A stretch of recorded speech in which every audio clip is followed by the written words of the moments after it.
বিসমিল্লাহির রহমানির রহিম। আসসালামু আলাইকুম। কারিগরি শিক্ষা অধিদপ্তরাধীন চট্টগ্রাম পলিটেকনিক ইনস্টিটিউটের অনলাইন লাইভ ক্লাসে সবাইকে স্বাগতম। প্রিয় শিক্ষার্থী, চট্টগ্রাম পলিটেকনিক ইনস্টিটিউটের কর্তৃপক্ষের একান্ত ইচ্ছে এবং সরকারের দিক নির্দেশনা বাস্তবায়নের ক্ষেত্রে এই অনলাইন লাইভ ক্লাসের আয়োজন। করোনার কঠিন থাবায় দেশ যখন শিক্ষাক্ষেত্রের এক বিপর্যয় অবস্থা, ঠিক সেই বিপর্যয় থেকে নিজেদের রক্ষা করার জন্য অর্থাৎ শিক্ষা কার্যক্রমকে চালিয়ে যাওয়ার জন্য আমাদের এই আয়োজন। আশা করি ছাত্রছাত্রী তোমরা অবশ্যই এই ক্লাসটিকে অত্যন্ত গুরুত্বের সাথে উপস্থিত থেকে বাস্তবায়ন করবে, কারণ হয়তোবা খুব শর্ট টাইমে ক্লাস শেষ করে তোমাদের পরীক্ষার ব্যবস্থা করা হবে, অর্থাৎ এই ক্লাসগুলিকেই কার্যকরী ক্লাস হিসাবে গণ্য করা হবে, যদিও এগুলি ভার্চুয়াল ক্লাস। ডিজিটাল যুগে এখন আমাদের এগিয়ে যাওয়ার জন্য অবশ্যই এই ক্লাস অনুসরণ করতে হবে। আজ 27শে জুন 2021। আজকের বিষয় সার্ভেইং 1, বিষয় কোড 66432। আজকে আমরা সাধারণ আলোচনা করব। মূলত প্রথম চ্যাপ্টারটি স্বাভাবিক সার্ভেইং সম্পর্কে সম্মুখ ধারণা দেওয়া হয়েছে তোমাদের সাথে। এটি আমার প্রথম ক্লাস। তৃতীয় পর্ব সিভিল টেকনোলজি, সকল সেকশন, অর্থাৎ আমাদের সিভিল টেকনোলজিতে 4টি সেকশন আছে। সব সেকশনের ছাত্রদের জন্যই এই ক্লাসটি। আজকে আমরা সিলেবাস সহ ডিটেইল কিছু সার্ভেইং সম্পর্কে আলোচনা করব। তো সিলেবাসে আসি আমরা। দেখো, সিলেবাসে আছে জরিপের ধারণা, অর্থাৎ জরিপ নিয়ে আমরা ধারণা নিব। যেহেতু তোমরা সিভিল টেকনোলজিতে শুরু করেছো, এখনও জরিপের বা সার্ভেইংয়ের কোনো ক্লাস করনি। জরিপ বা সার্ভেইং বিষয়টি অতি গুরুত্বপূর্ণ, যার জন্য তোমাদের সম্পূর্ণ 4 বছরের কোর্স, অর্থাৎ 8 সেমিস্টারের মধ্যে 4 সেমিস্টারই সার্ভেইং সিলেবাস অন্তর্ভুক্ত আছে। এখন থার্ড সেমিস্টারে পড়বে সার্ভেইং 1, এরপর 4th সেমিস্টারে পড়বে সার্ভেইং 2, 5th সেমিস্টারে পড়বে সার্ভেইং 3, এবং 7th সেমিস্টারে গিয়ে পড়বে হচ্ছে 6th সেমিস্টারে গিয়ে পড়বে অ্যাডভান্স সার্ভেইং। সো বিষয়টি গুরুত্বপূর্ণ বলেই পরপর 4টা সেমিস্টারে তোমাদেরকে সার্ভেইং সিলেবাসটি অন্তর্ভুক্ত করা হয়েছে। তাহলে সিলেবাসে দেখো তোমাদের কি আছে। জরিপের ধারণা, কনসেপ্ট অফ সার্ভেইং, শিকল জরিপের মূলনীতি অর্থাৎ প্রিন্সিপাল অফ চেইন সার্ভে। শিকল জরিপ, নাম থেকে বুঝতে পারতেছ জরিপটা হচ্ছে শিকল দিয়ে করা হয়, এই জন্য এটা শিকল জরিপ। শিকল জরিপে ব্যবহৃত প্রধান যন্ত্রপাতি, যেসব যন্ত্রপাতি ব্যবহার করা হয় তার পরিচিতি। এরপর আসে অপটিক্যাল স্কোয়ার। অপটিক্যাল স্কোয়ার একটি অপটিক্যাল যন্ত্র। প্রিয় শিক্ষার্থী, তোমরা যারা ক্লাসে উপস্থিত থাকছো তারা অবশ্যই কমেন্টে তোমাদের নাম, রোল নম্বর এবং সেকশন উল্লেখ করবে, এবং এটা আমরা পরবর্তীতে হাজিরা হিসাবে গণ্য করব। শিকল জরিপের কার্যপ্রণালী, অফসেট, জরিপ লিপিতে লিখন পদ্ধতি, জরিপ, শিকল জরিপে প্রতিবন্ধকতা অতিক্রম, শিকল জরিপের ভুল ভ্রান্তি, শিকল জরিপ নকশা, ক্ষেত্রফল নিরূপণের বিভিন্ন পদ্ধতি, নকশার ক্ষেত্রফল নিরূপণ। এরপর 13 নম্বর ছোটখাটো যন্ত্রপাতি, অর্থাৎ শিকল জরিপে বা জরিপ কাজে যেসব যন্ত্রপাতি ব্যবহৃত হয়। এরপর আমাদের শিকল জরিপের পরে আছে কম্পাস জরিপ, অর্থাৎ 14 নম্বর থেকে তোমাদের হচ্ছে কম্পাস জরিপ। কম্পাস জরিপে ব্যবহৃত প্রাথমিক পরিভাষা, বিয়ারিং রূপান্তর, কম্পাস জরিপ প্রক্রিয়া। তোমরা কি আমাকে শুনতে পাচ্ছ? যদি শুনতে পারো কমেন্টে গিয়ে ইয়েস বা ওয়াই লিখলে হবে, তা আমি বুঝতে পারবো তোমরা আমাকে শুনতে পাচ্ছ বা বুঝতে পারছো। কম্পাস জরিপ প্রক্রিয়া, অর্থাৎ কিভাবে কম্পাস জরিপ করা হয়। এরপর 16 নম্বর থেকে আছে প্লেন টেবিল জরিপের মৌলিক ধারণা, অর্থাৎ এখানে আমাদের 3 ধরনের জরিপ আমাদের এই সিলেবাসে মূলত আছে। একটা হচ্ছে শিকল জরিপ, কম্পাস জরিপ এবং প্লেন টেবিল জরিপ। এই 3 ধরনের জরিপ এই সিলেবাস আছে। আর জরিপের এই জরিপগুলির মূল উদ্দেশ্য হচ্ছে একটা নকশা তৈরি করা, কোনো একটা জায়গার নকশা বা ম্যাপ তৈরি করা এবং ওই ম্যাপের উপরে প্রয়োজনীয় পরবর্তী কার্যক্রম করা। তাহলে প্লেন টেবিল জরিপের মৌলিক ধারণা।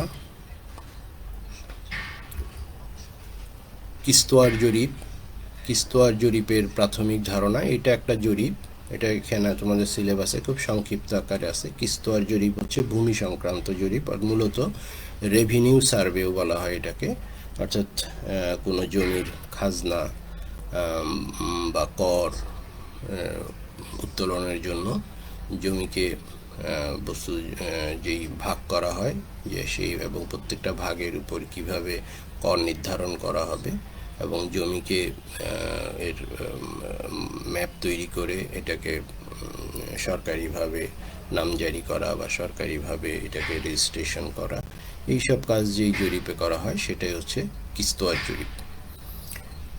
এরপর সর্বশেষ হচ্ছে ভূসম্পত্তির সীমানা, ভূসম্পত্তি কিভাবে সীমানা নির্ধারণ করা হবে সেগুলি আমরা এই সার্ভেতে করব। এই হচ্ছে 19টা তোমাদের চ্যাপ্টার আছে। এখন দেখো সার্ভেইং 1 এর উদ্দেশ্যটা কি, what is the objectives of this surveying 1? To provide the student with an opportunity to acquire knowledge and skill. নিচের জিনিসগুলির উপরে তোমাদের জ্ঞান এবং দক্ষতা অর্জন করতে হবে, সেই উদ্দেশ্যে এটা পড়ানো হচ্ছে। Conduct the survey work with chain and compass and plane table. Chain, compass এবং প্লেন টেবিল দিয়ে যেন আমরা মাঠে গিয়ে জরিপ কাজ করতে পারি, এটা হচ্ছে একটা উদ্দেশ্য। দ্বিতীয় উদ্দেশ্য হচ্ছে কন্ডাক্ট ক্যাডাস্ট্রাল সার্ভে, কিস্তোয়ার জরিপও যেন করতে পারি। 3 নাম্বার রেকর্ড সার্ভেজ ডাটা, যে সার্ভে করব এর ডাটাগুলি রেকর্ড করা, এগুলি কিভাবে লিপিবদ্ধ করব এগুলি আমরা বিস্তারিত আমাদের সিলেবাস জুড়ে আছে, আমরা পরবর্তীতে অবশ্যই আলোচনা করব। এই সার্ভে বা জরিপের ডাটাগুলিকে কিভাবে লিপিবদ্ধ করব সেইগুলি জানব। এবং প্লট দ্য সার্ভেস এরিয়া, এবং যেই ডাটা পেলাম সেই ডাটার উপর ভিত্তি করে আমরা ওই জায়গাটা যেটা জরিপ করা হলো সেই জায়গার একটা প্লটিং করব, অর্থাৎ নকশা বা ম্যাপ তৈরি করব। Enlarge and reduce the map, enlarge অর্থাৎ বড় করা এবং রিডিউস বা ছোট করা। এই ম্যাপকে, যে ম্যাপটা অঙ্কন করা হবে একজ্যাক্ট স্কেলে, সেই বিভিন্ন যন্ত্রপাতি ব্যবহার করে ম্যাপটাকে ছোট করা বা বড় করা। And calculate the area by using small instrument, ছোট ছোট ইনস্ট্রুমেন্ট আছে আমাদের, প্ল্যানিমিটার, এই জাতীয় যন্ত্র আছে, এগুলি ব্যবহার করে এই ক্ষেত্রে ম্যাপগুলিকে ছোট বড় করে অঙ্কন করা, এটাও আমরা শিখতে পারি। এই মূলত 4টা উদ্দেশ্য হচ্ছে আমাদের এই সার্ভেইং 1। এখানে দেখো টিপিসি হচ্ছে 233, অর্থাৎ সপ্তাহে 2টা থিওরি ক্লাস, যদিও আমরা অনলাইন ক্লাসের জন্য সপ্তাহে 1টা ক্লাস করা হয়েছে। আর প্র্যাকটিক্যাল 3 ঘন্টার একটা প্র্যাকটিক্যাল, এবং এখানে লক্ষ্য করো ক্রেডিট 3, অর্থাৎ প্রতি ক্রেডিটের মান 50 করে, 3 ক্রেডিটে 150, অর্থাৎ তোমরা 3 ক্রেডিটের এই সাবজেক্টটা পরীক্ষা দিবে। এখানে তোমার প্র্যাকটিক্যাল থাকবে 50, 50, 50, 100, আর থিওরিতে থাকবে 50।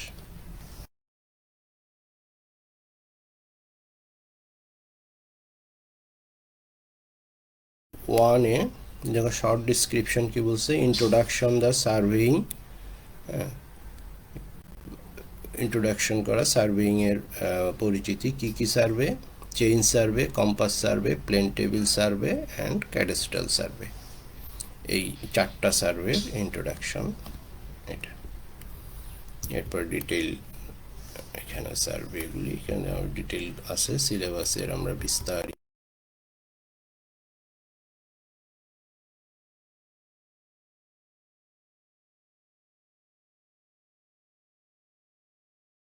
করে নিতে পারো।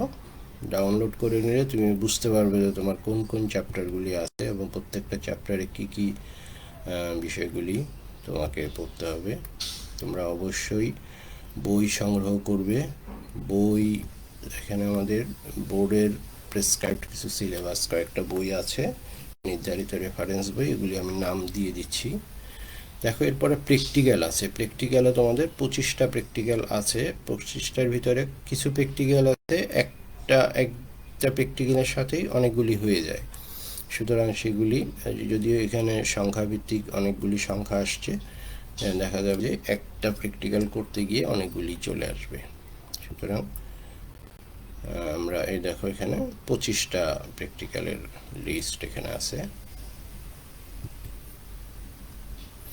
রেফারেন্স বুকস, এখানে 6টা রেফারেন্স বুকসের বোর্ড থেকে বলা আছে। Surveying and levelling, TP Kanetkar, surveying Norman Thomas, surveying Aziz and Shahjahan, plane and geodetic survey, D Clark, surveying BC Punmia, text book of surveying SK. Hussain, MS. Nagaraj. এই বইগুলি বাংলাদেশে বিভিন্ন বিশ্ববিদ্যালয় এবং কলেজে এবং পলিটেকনিকে এই বই ফলো করা হয়। সুতরাং তোমরা এই বইগুলি আমাদের লাইব্রেরিতে আছে, যেটা পলিটেকনিকের লাইব্রেরি, অর্থাৎ 3য় তলায় যে আমাদের লাইব্রেরি আছে, এই লাইব্রেরিতে তোমরা খোঁজ করলে এই রেফারেন্স বইগুলি পাবে এবং তোমরা ছাত্র হিসাবে এই বইগুলি লোনে নিতে পারবে। এরপর আমরা এই চ্যাপ্টারে আমরা এখন আলোচনা করতে পারবো explain the meaning of surveying, সার্ভেইংয়ের অর্থটা কি। দেখো আমরা সার্ভে,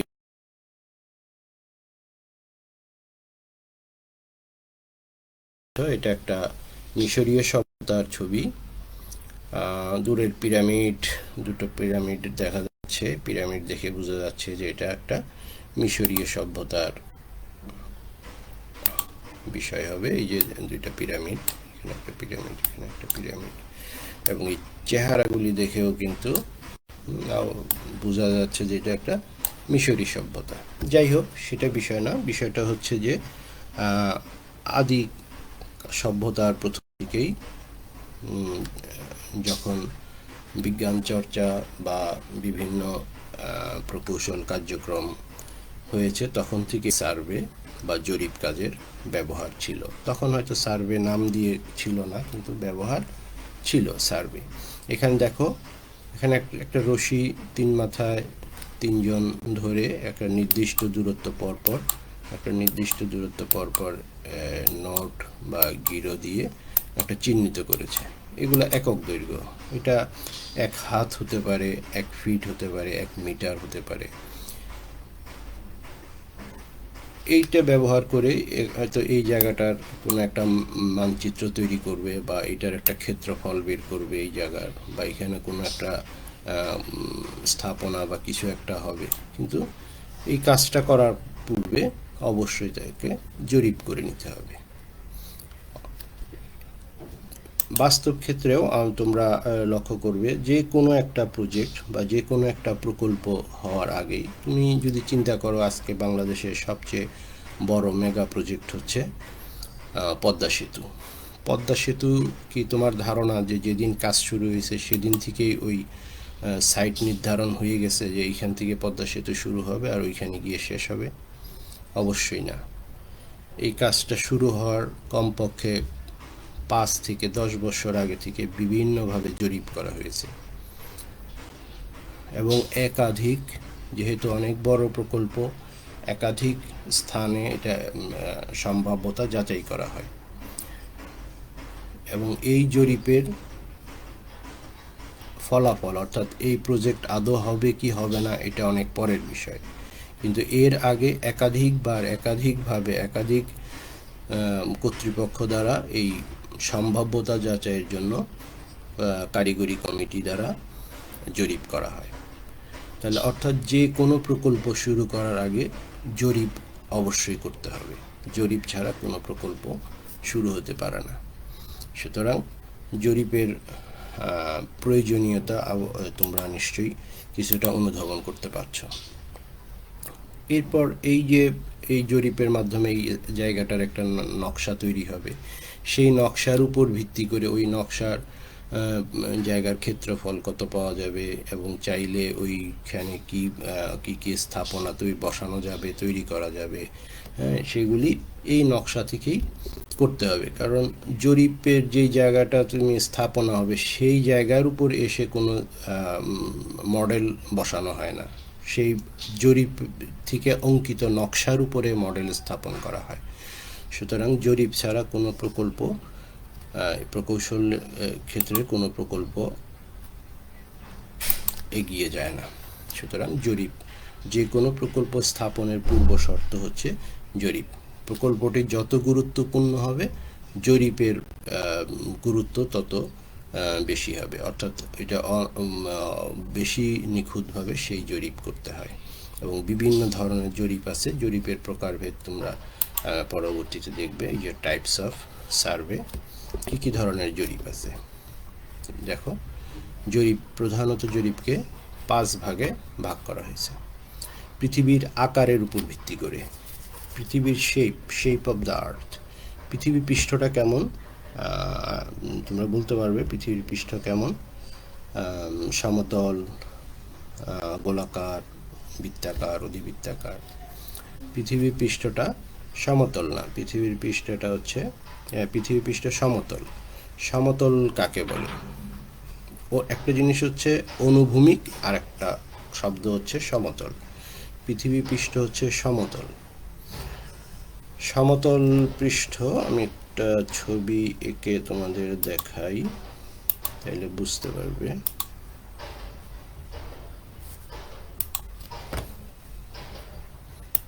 এই হচ্ছে পৃথিবী পৃষ্ঠ। হ্যাঁ, এই পৃথিবী যদি আঁকাই তাহলে এরকম হবে। হ্যাঁ,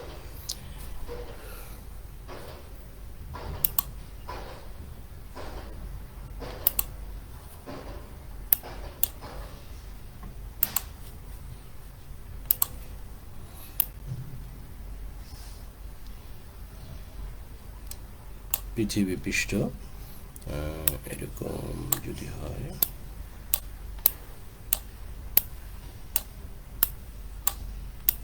তাই না?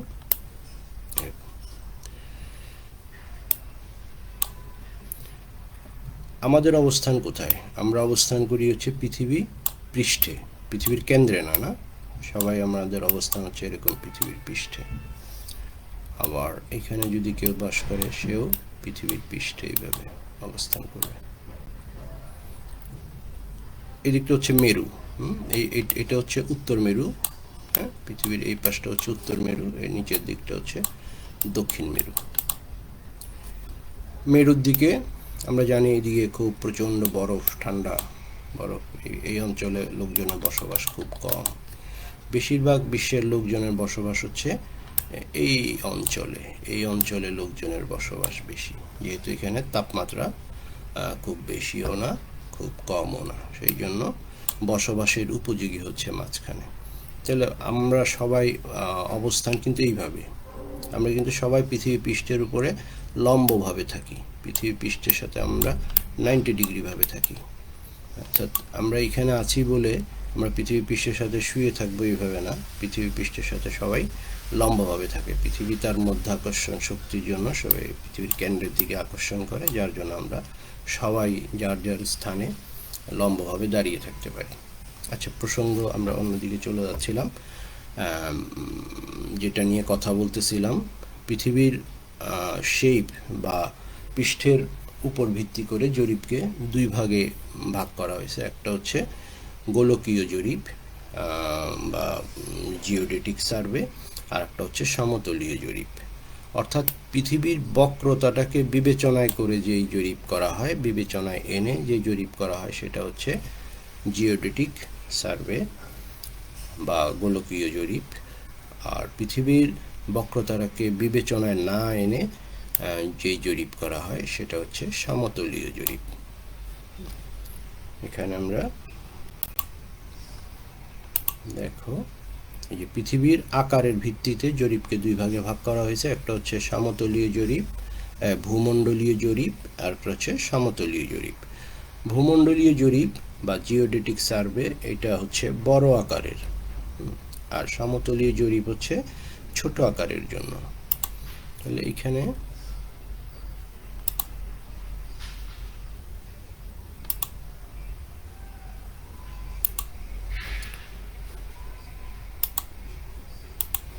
এখন জিওডেটিক সার্ভে বা ভূমণ্ডলীয় জরিপ বোঝার জন্য তুমি ছোট আকারে চিন্তা করো। এটা যদি একটা ফুটবল হয়, এটা একটা ফুটবল, ফুটবলটার ডায়া কত হইতে পারে? আন্দাজ করো। 2 ফিট, 2 ফিট হবে না, ধরে নিলাম 2 ফিট বা 24 ইঞ্চি যদি এটা ডায়া হয়। আমরা যদি এই ফুটবলের উপর থেকে যদি একটা অংশ এইভাবে কেটে নেই, মনে করি 12 ইঞ্চি 12 ইঞ্চি 12 ইঞ্চি স্কেল দিয়ে যদি এখানে সোজা করে স্ট্রেট এ বি সি তিনটা বিন্দু যোগ করে এবং ফুটবলের উপর থেকে এই অংশটা যদি কেটে নিই, ফুটবলের উপর থেকে যদি এই অংশটা কেটে নিই, এটা একটা ফুটবল, ফুটবলের উপর থেকে এই অংশটা কেটে নিলাম। আমি যদি স্কেল দিয়ে দাগ দিই, এটা একটা সরল রেখা পাওয়া যাবে। এ বি একটা সরল রেখা, বিসি একটা সরল রেখা, এসি একটা সরল রেখা। কিন্তু এই পৃষ্ঠটা কিন্তু বক্র, যেহেতু এটা ফুটবল, এটা যেহেতু ফুটবল, এটার পৃষ্ঠটা কিন্তু বক্র। এফবি মানে ফেসবুক না, ফুটবল বক্র। এই বক্র পৃষ্ঠটাকে যদি আমরা একটা বোর্ড, মনে করো আমাদের যে হোয়াইট বোর্ড আছে, আমার টিচাররা লেখে যে বোর্ডে, সেই বোর্ডের উপরে যদি এই ত্রিভুজটাকে যদি আমি গাম দিয়ে আঠা দিয়ে যদি লাগিয়ে দিই, এ বি সি, তখন কিন্তু আমাদের এই প্রান্তটা এখানে স্ট্রেট লাইন ছিল। আমরা এ থেকে বি যেহেতু একটা স্টিলের স্কেল ধরে সোজা করে করেছি, যখন এটা একটা সমতল পৃষ্ঠে সাথে গাম দিয়ে পুরাটা এই এ বি সি ত্রিভুজটাকে লাগিয়ে দিব, তখন কিন্তু আমাদের এই প্রান্তগুলি স্ট্রেট থাকবে না, এই সমতলের কারণে এইভাবে বাঁকা হয়ে যাবে, এইভাবে বাঁকা হয়ে যাবে। অর্থাৎ এ বি দৈর্ঘ্য এখানে যেভাবে পাচ্ছি, যদি ত্রিভুজ সমতলীয় ত্রিভুজ হিসাবে হচ্ছে এইটা এ বি এর দৈর্ঘ্য, আর গোলকীয় ত্রিভুজ হচ্ছে এইটা এ বি এর দৈর্ঘ্য। সুতরাং আশা করি সমতলীয় আর গোলকীয় ত্রিভুজের অবস্থাটা বুঝতে পারছো। যাই হোক, সমতলীয় ত্রিভুজ হচ্ছে ছোট আকারের জায়গার উপর যদি সার্ভে করা হয়, সেটা হচ্ছে সমতলীয় জরিপ। আর যদি বৃহৎ আকার, অনেক বড় ক্ষেত্রফল নিয়ে করা হয়, আমেরিকান স্ট্যান্ডার্ড মতে 260 স্কোয়ার কিলোমিটার, বর্গ কিলোমিটার ক্ষেত্রফলে যদি এতটুকু বা এইটা 260 বা তার থেকে বেশি ক্ষেত্রফলে জায়গার উপর যদি জরিপ করা হয়, সেটা হবে হচ্ছে জিওডেটিক সার্ভে, গোলকীয় জরিপ। আর যদি এর থেকে কম ক্ষেত্রফলের উপর জরিপ করা হয়, সেটা হবে হচ্ছে সমতলীয় জরিপ। অর্থাৎ তুমি চিন্তা করো, ফুটবল খেলার মাঠের মাঝখানে যে একটা বৃত্ত আছে, বৃত্তটা অনেক বড়, সেই বৃত্ত থেকে যদি তুমি 5 মিটার অংশ কেটে নাও, সেটা কিন্তু একটা বৃত্তচাপ মনে হবে। একটা তুমি 5 মিটার দৈর্ঘ্য যদি একটা চাপ যদি কেটে নাও তাহলে এটা একটা বক্ররেখা বোঝা যাবে। ওইখান থেকে যদি তুমি মাত্র 5 সেন্টিমিটার অংশ কেটে নাও তাহলে কিন্তু এই 5 সেন্টিমিটার একটা সরল রেখা মনে হবে। তো এই যে পৃথিবীর বক্রতাটা বিবেচনা আসে কখন, যখন দূরত্বটা বেশি হবে, এরকম দূরত্ব বেশি হবে তখন বক্রতাটা বিবেচনায় আসে। আর যখন দূরত্ব কম হবে তখন এই দূরত্বটা একটা সরল রেখাই মনে হবে। আমি যদি এখানে 5 সেন্টিমিটার নেই তাহলে এই 5 সেন্টিমিটার একটা সরল রেখা মনে হবে। আর 5 মিটার অর্থাৎ 500 সেন্টিমিটার এটা একটা রেডিয়াসের সাপেক্ষে। এটা হয় কেন? রেডিয়াসের সাপেক্ষে।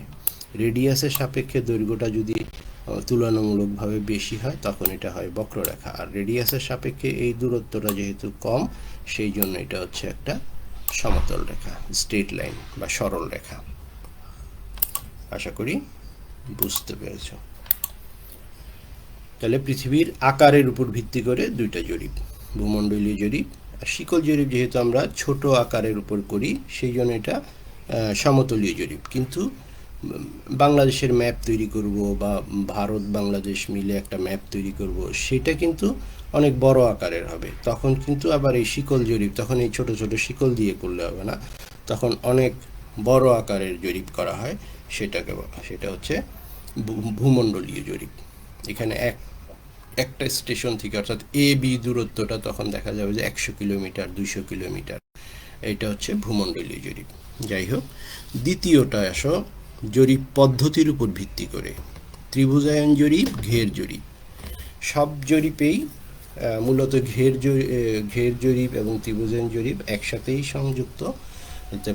যদি খুব বৃহৎ আকারের হয় সেখানে সম্পূর্ণ এলাকাটাকে ঘের দিয়ে ঘের তৈরি করে, অর্থাৎ জায়গাটাকে একটা ঘেরের অন্তর্ভুক্ত করে, যেই জায়গাটাকে জরিপ করতে হবে অন্তর্ভুক্ত করা হয়। এরপর ওই ঘেরকে সুবিধা মতো কিছু ত্রিভুজে ভাগ করে নেওয়া হয়।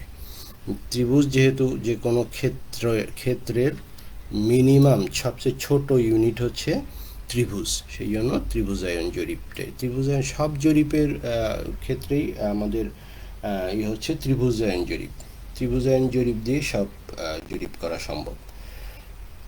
সবসময় জরিপ কাজ সমস্ত থেকে অংশের দিকে যাবে, এটা কারণ এই ঘের জরিপটা হচ্ছে বড় আকারের জরিপ এবং এর থেকে ছোট ছোট ভাগ করে ত্রিভুজ আকারে করা হয়।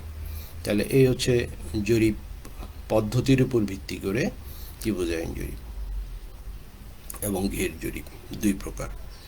এরপর জরিপ কাজের প্রকৃতির উপর ভিত্তি করে।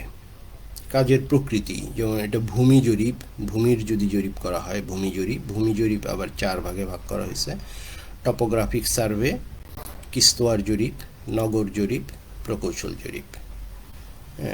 টপোগ্রাফিক সার্ভে মানে কোনো এলাকা গাছ যা আছে, এক্সিস্টিং যা আছে, রাস্তা, গাছ, বিল্ডিং সব কিছু দেখাইয়া যে জরিপ করা হয় সেটা হচ্ছে টপোগ্রাফিক জরিপ। খাল, নদী, ড্রেন, রাস্তা সব কিছু শো করে যেই জরিপ করা হয় সেটা হচ্ছে টপোগ্রাফিক সার্ভে। আর কিস্তোয়ার জরিপ তোমাদের আগেই বলেছি, এটা সরকারের রেভিনিউ আয় করার জন্য, রেভিনিউ জমির খাজনা নেওয়ার জন্য, যে বা কোনো জায়গার মালিকানা দেওয়ার জন্য বা জমি বন্টন করার জন্য যে জরিপ করা হয় সেটা হচ্ছে কিস্তোয়ার জরিপ। এটা সরকারিভাবেই করা হয়, সরকারের রেভিনিউ ডিপার্টমেন্টের মাধ্যমে করা হয়। এটা হচ্ছে কিস্তোয়ার জরিপ। এরপর আসো নগর জরিপ। সিটি, একটা পরিকল্পিত সিটি বা নগর করার জন্য যেই জরিপ করা হয়, নির্দিষ্ট ফরম্যাট থাকবে, একটা নগরের কী কী থাকা উচিত সেই সব ভিত্তি করে যে জরিপ করা হয় সেটা হচ্ছে নগর জরিপ। আর প্রকৌশল কাজের উদ্দেশ্য। প্রকৌশল কাজ বলতে একটা বিল্ডিং তৈরি করব, একটা রেল লাইন হবে, একটা ইলেকট্রিক লাইন যাবে এক জেলা থেকে আরেক জেলায়, বা সরকারি কোনো রাস্তা হবে, হাইওয়ে হইতে পারে বা গ্রামের রাস্তা হতে পারে সরকারিভাবে। এইসব কাজ করার জন্য খাল খনন হতে পারে, নদীর রিভার ট্রেনিং হতে পারে।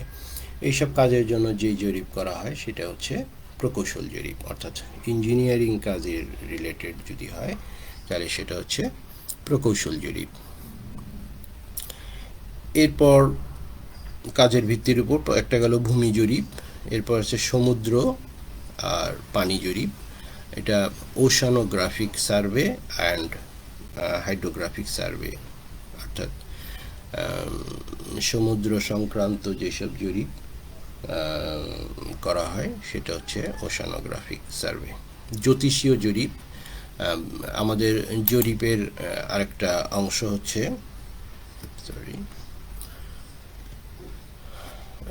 জ্যোতিষীয় জরিপ, অ্যাস্ট্রোনমিক্যাল সার্ভে, অর্থাৎ সময়, টাইম, কিভাবে এক দিন মাস হয় বা এক স্থান থেকে আরেক স্থানে সময়ের পার্থক্য কি কেন হয়, এইসব বিবেচনার জন্য যেই সার্ভে করা হয় সেটা হচ্ছে জ্যোতিষীয় বা অ্যাস্ট্রোনমিক্যাল সার্ভে। এই জন্য আমরা বিভিন্ন উচ্চ ক্ষমতা সম্পন্ন যন্ত্র ব্যবহার করি, গ্রহ নক্ষত্র এবং বিভিন্ন স্টারকে উদ্দেশ্য করে লক্ষ্য স্থাপনের রেফারেন্স ধরে যে জরিপ করা হয় সেটা হচ্ছে জ্যোতিষীয় জরিপ। তোমাদের সার্ভেইং, অ্যাডভান্স সার্ভেইং জ্যোতিষীয় জরিপ অন্তর্ভুক্ত। এরপর অর্থাৎ তোমরা ষষ্ঠ পর্বে গিয়ে জ্যোতিষীয় জরিপ পড়বে। জ্যোতিষী জরিপের উদ্দেশ্যের উপর ভিত্তি করে জরিপকে এখানে 5 ভাগে ভাগ করা হয়েছে। মিলিটারি বা সামরিক জরিপ, প্রকৌশল জরিপ, প্রকৌশল কাজের জন্য যে জরিপ করা হয়, মাইন বা খনি জরিপ, আর্কিওলজিক্যাল জরিপ অর্থাৎ প্রত্নতাত্ত্বিক জরিপ, জিওলজিক্যাল বা ভূতাত্ত্বিক জরিপ। এই হচ্ছে জরিপ কাজের উদ্দেশ্যের উপর ভিত্তি করে। আর ব্যবহৃত যন্ত্রপাতির উপর ভিত্তি করে জরিপকে এখানে 6 ভাগে ভাগ করা হয়েছে।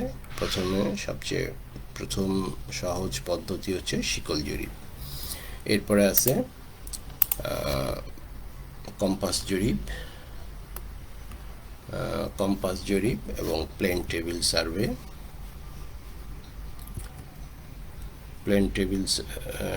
জরিপ এবং থিওডোলাইট জরিপ, টেকোমেট্রিক জরিপ। থিওডোলাইট এবং টেকোমিটার একই জিনিস, শুধু এখানে একটা হেয়ারের কম বেশির জন্য এটা নাম হচ্ছে টেকোমেট্রিক জরিপ। অর্থাৎ থিওডোলাইট দিয়ে যখন জরিপ করা হয়, যদি মেজারিং টেপ ব্যবহার করা না হয় এবং দূরত্ব অনেক বেশি হয়, থিওডোলাইট দিয়ে যখন অনেক বেশি দূরত্বে কাজ করা হয় তখন এটা হচ্ছে টেকোমেট্রিক সার্ভে বা টেকোমিটার জরিপ। এরপর সবশেষ হচ্ছে বিমান আলোকচিত্র জরিপ বা এরিয়াল ফটোগ্রাফিক সার্ভে। এটা বিমান থেকে ছবি তুলে যে জরিপ করা হয় সেটা হচ্ছে বিমান আলোকচিত্র জরিপ। এখন অবশ্য ড্রোন ব্যবহার করে জরিপটা করা হয়।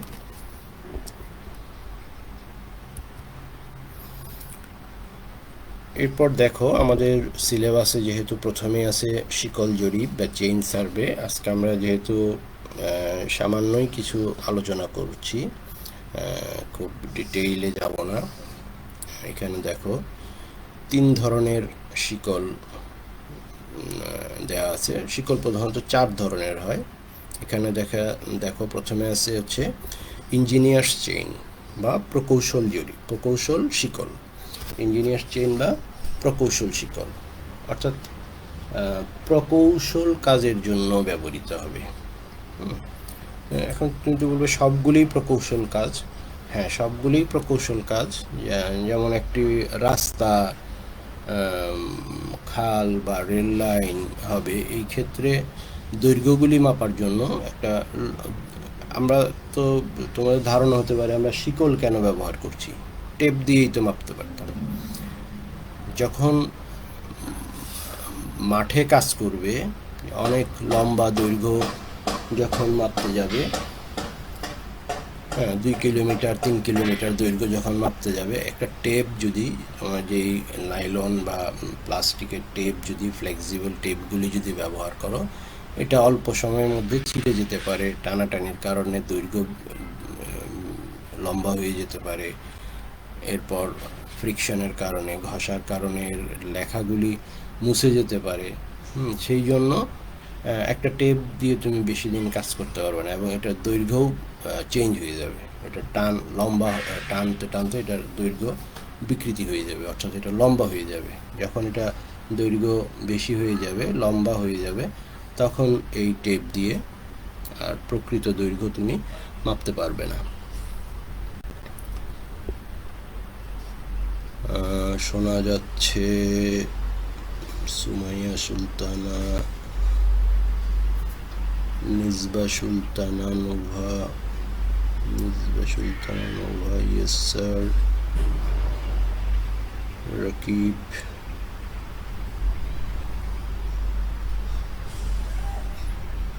মারমা, কায়া সিওলা মারমা। মারমা, তোমার বাড়ি কোথায়? সামিরা তাজরিন অর্থী, ইস্তিয়াকুদ্দিন, আদ্রি চাকমা।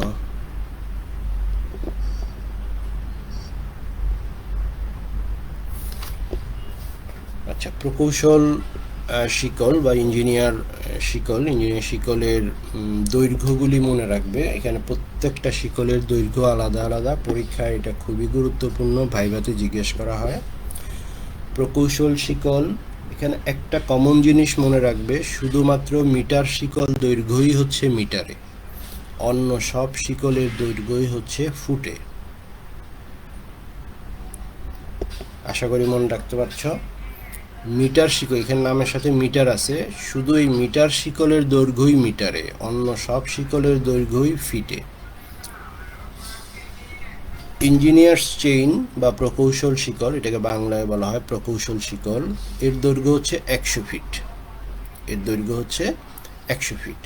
এখানে দেখো শিকলটা এরকম ফোল্ডিং করে পেঁচায় পেঁচায় রাখা হয়েছে, এবং এইটার দৈর্ঘ্য হচ্ছে 1 ফিট করে। একটা এটাকে লিঙ্ক বলা হয়।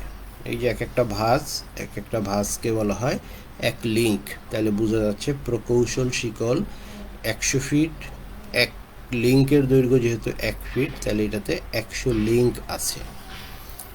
প্রকৌশল শিকলের 100 ফিট 100 লিঙ্ক, অর্থাৎ প্রতি লিঙ্কে দৈর্ঘ্য হচ্ছে 1 ফিট করে।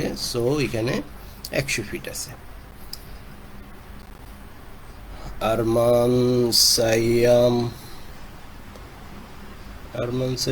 আজহারুল ইসলাম। আচ্ছা, তুমি অ্যাটেন্ড করছো আরেক জায়গা থেকে, আজহারুল ইসলাম। তোমরা সেকশন জানাবে। হ্যাঁ, ফাইন। শাহাদাত হুসেইন, তুমি হচ্ছে CTB 2। ইম্মা চাকমা, নমস্কার স্যার। নমস্কার। বনরূপা চাকমা। আচ্ছা, আমি তো মনে বনরূপা থেকে অ্যাটেন্ড করছি। বনরূপা চাকমা। শিহাব বিন জাহাঙ্গীর। আচ্ছা,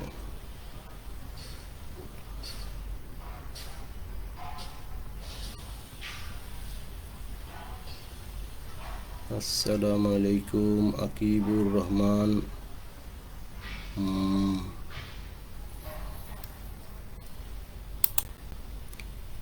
আচ্ছা, তোমরা এখন বলতে পারবে প্রকৌশল শিকলের দৈর্ঘ্য কত? কে বলতে পারবে? আশা করি যদি বলতে পারো খুব দ্রুত ঝটপট 1 মিনিটের ভিতরে কমেন্ট বক্সে লেখো প্রকৌশল শিকলের দৈর্ঘ্য কত।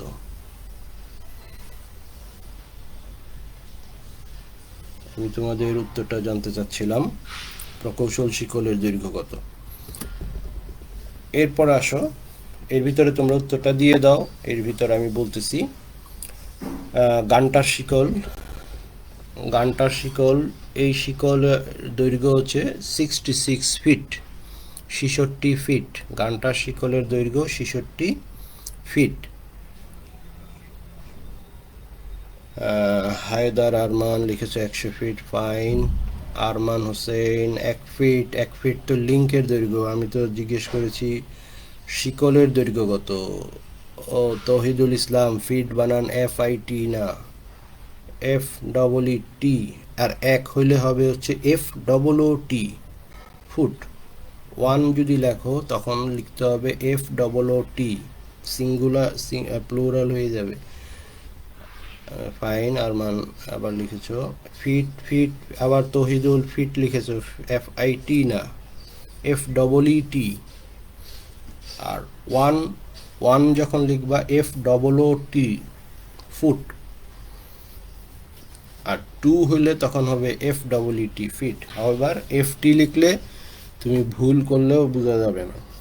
যাই হোক, গানটার শিকলের দৈর্ঘ্য 66 ফিট। এখন কটা বাজে? গানটার শিকলের দৈর্ঘ্য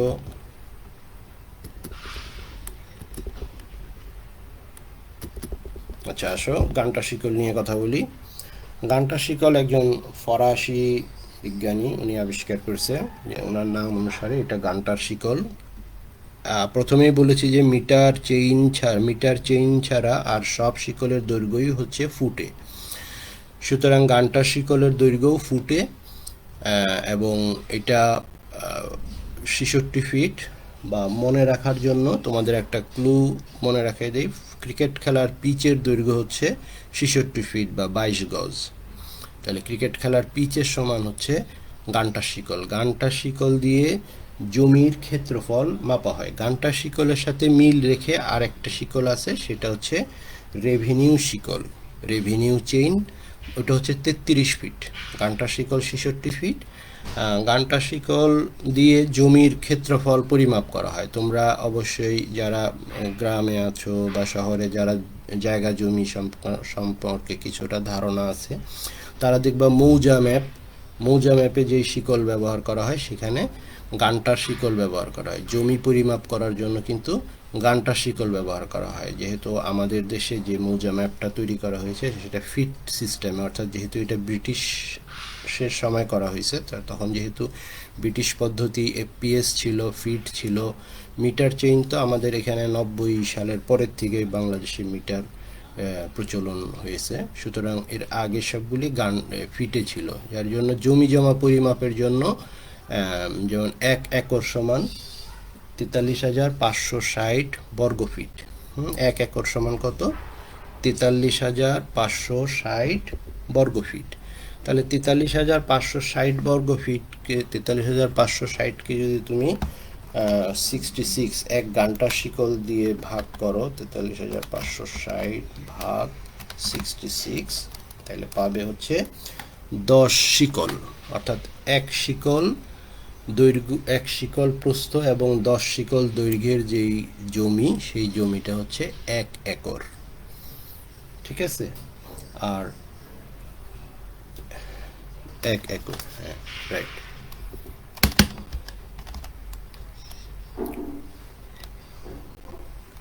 আর 1 শিকল বাই 1 শিকল যদি জমি হয় সেটা হবে হচ্ছে 10 শতক। 1 শিকল বাই 1 শিকল যদি হয় জায়গা, অর্থাৎ 66 ফিট বাই 66 ফিট যদি কোনো জায়গা হয়, সেটা হবে হচ্ছে 10 শতক। তাহলে গানটার শিকলের দৈর্ঘ্য কত? কে বলতে পারবা? গানটার শিকলের দৈর্ঘ্য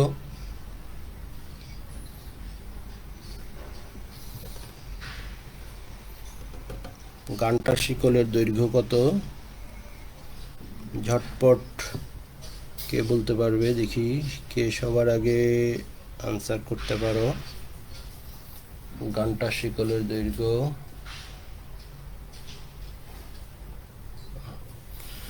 আচ্ছা যাই হোক, সময় প্রায় শেষ। গানটার শিকলের দৈর্ঘ্য হচ্ছে 66 ফিট।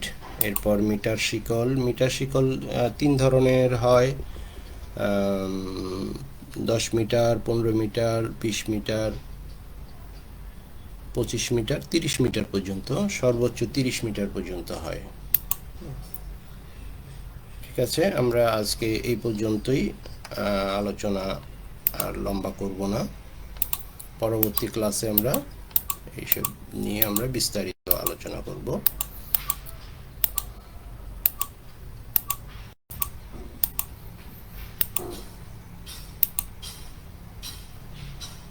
গুড, অনেকেই আনসার করেছো। 66 feet, fine, most welcome. Thank you very much for watching the class. Next ক্লাসে সবাই অ্যাটেন্ড করবে। যারা আনসার করতে পেরেছো তাদেরকে অভিনন্দন, যারা করতে পারোনি তারা অবশ্যই চেষ্টা করবে খুব দ্রুত আনসার করতে। হ্যাঁ, খুব ফাইন। এই যে তোমরা FEET লিখছো এখন, আব্দুর রৌফ, রাকিব, আরমান।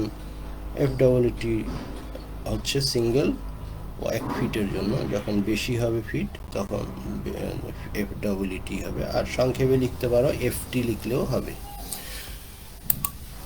তো তোমাদের সাথে ছিলাম এতক্ষণ আমি, engineer Mohammad Jahangir Alam, instructor civil, Chittagong polytechnic.